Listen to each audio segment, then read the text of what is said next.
കൊണ്ട് പക്ഷേ അതിന് സാധിക്കുകയില്ലാത്തതുകൊണ്ട് എല്ലാവരെയും സ്നേഹപൂർവ്വം ഓർമ്മിക്കുന്നു. ഇവിടെ സുവിശേഷം പ്രസംഗിക്കുന്നതിൻ്റെ ആവശ്യകതയെക്കുറിച്ച് നമ്മുടെ ബഹുമാനപ്പെട്ട വികാരിയച്ഛൻ സൂചിപ്പിച്ചു. ഈ ഗ്രൂപ്പ് കേരളത്തിൻ്റെ 14 ജില്ലകളിലൂടെ കർത്താവിൻ്റെ കരുണയുടെ സന്ദേശം നൽകിക്കൊണ്ട് കടന്നു വരുന്നതിൻ്റെ ഭാഗമായി ഈ കോടഞ്ചേരിയിലും ഇവരുടെ സുവിശേഷ ശുശ്രൂഷ പങ്കാളിയാകാൻ ഈ കോടഞ്ചേരിയിൽ ദൈവം അനുഗ്രഹിച്ചു എന്നതിൽ നമുക്ക് സന്തോഷിക്കാം. ദൈവം എപ്പോഴും നേരിട്ട് ഒരു മാജിക്കുകാരനെ പോലെ അല്ല പ്രവർത്തിക്കുന്നത്, മറിച്ച് ദൈവം പ്രവർത്തിക്കുന്നത് എപ്പോഴും മനുഷ്യരിലൂടെയാണ്.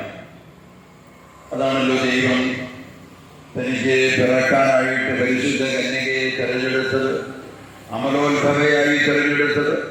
ഈ പരിശുദ്ധ കന്യക മാത്രം ഒരു യേശുവിനെ ഉള്ളിൽ വഹിച്ചുകൊണ്ട് ആ ദൗത്യം പൂർത്തിയാക്കുക അസാധ്യമെന്നതുകൊണ്ട് യേശുവിന്റെ പിതാവുമായി വിവാഹ നിശ്ചയം നടത്തിയിരിക്കുകയാണ്.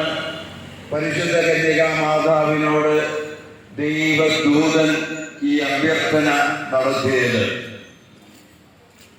അപ്പോൾ ദൈവം എപ്പോഴും മനുഷ്യനിലൂടെയാണ് തന്റെ ദൗത്യം നിറവേറ്റുന്നത്.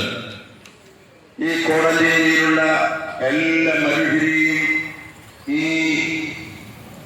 ഈ കേരളത്തിന്റെ വിവിധ ഭാഗങ്ങളിൽ താമസിക്കുന്ന ആളുകള് വളരെ താല്പര്യത്തോടെ തങ്ങളുടെ ജീവിതത്തിന്റെ നല്ലൊരു പങ്ക് സമയം മാറ്റിവെച്ച് കർത്താവായ യേശുവിന്റെ സുവിശേഷം പറയാനായിട്ട് ത്യാഗോജ്ജലമായ പ്രവൃത്തിയിൽ ഏർപ്പെടുമ്പോൾ ഈ കോടഞ്ചേരിയിലുള്ള ഓരോരുത്തരെയും ദൈവം വലിയ സന്ദേശം നൽകുകയാണ്.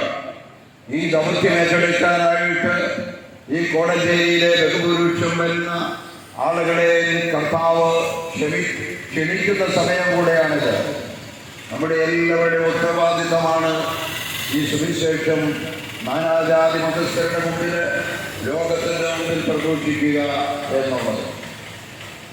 പ്രിയമുള്ളവരെ, നാം ഈ സുവിശേഷം പറയാതിരുന്നാൽ നാം ഇരിക്കുന്ന ഇരിപ്പിടം പോലും സുരക്ഷിതമല്ലാതെ വരാൻ പോവുകയാണ്. നമുക്കറിയാം, കർത്താവായ യേശു സുവിശേഷം പറഞ്ഞ സന്ദർഭത്തിൽ ഇപ്രകാരം പറഞ്ഞു: അന്ധകാരത്തിൽ കഴിഞ്ഞിരുന്ന ജനം വലിയൊരു പ്രകാശം കണ്ടു.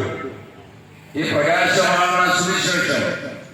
ഈ കേരളത്തിലെ ഒരു എല്ലാവരെയും മാടി വിളിച്ചുകൊണ്ട് കൈനീട്ടി നിൽക്കുന്ന ആ ദൈവത്തിന്റെ സ്നേഹം പകർന്നു കൊടുക്കാൻ മടിക്കുന്നതാണ്. ഈ സുവിശേഷം പകർന്നു കൊടുക്കാൻ നാം വിസമ്മതിക്കുന്നതാണ്. ഇതുപോലെയുള്ള ദാരുണമായ ദുരന്തം നമ്മുടെ കാതുകളിൽ കേൾക്കേണ്ടി വരിക. പ്രിയമുള്ളവരെ, ഈ സത്യം വിളിച്ചും ഈ കർത്താവായ യേശുവിന്റെ ജീവനുള്ള സുവിശേഷം ഞാൻ അറിഞ്ഞില്ലായിരുന്നു എങ്കിൽ നിങ്ങളുടെ മുമ്പിൽ ഞാൻ പറയുന്നു, കാഴ്ചയില്ലായ്മ എന്ന് പറയുന്നത് എന്റെ ജീവിതത്തിലുണ്ടായ ദുരന്തങ്ങളിൽ ഒരു വലിയ 5 കൈകളിലെ ചെറുവിരൽ പോലെ മാത്രമാണ്. എന്നാൽ അതിനേക്കാൾ ഭയാനകമായ 1000 പ്രാവശ്യം ആത്മഹത്യ ചെയ്യേണ്ട ജീവിതത്തിന്റെ ദാരുണമായ ദുരന്ത മുഖത്തുകൂടെ കടന്നു പോകുമ്പോഴും അവിടെയെല്ലാം ധീരതയോടെ അതിനെ നേരിടാനുള്ള കരുത്തും ശക്തിയും നൽകുന്നത് ഈ ജീവനുള്ള ദൈവത്തിന്റെ വചനമാണ്.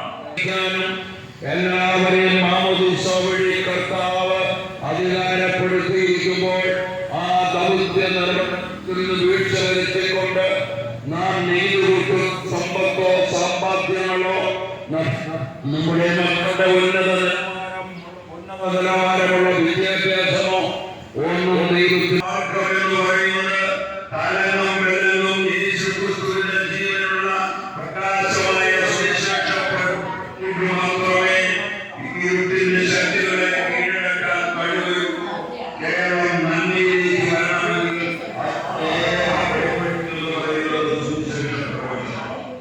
അതുകൊണ്ട് ഈ ദൗത്യം ഏറ്റെടുത്ത് ഈ കേരളം മുഴുവൻ സുവിശേഷം എത്ര അഭിനന്ദിച്ചാലും മതിയാവാനാവാത്ത വിധമാണ് ദൈവസന്നിധിയിൽ അവർ ചെയ്യുന്ന ശ്രേഷ്ഠമായ പ്രവൃത്തി.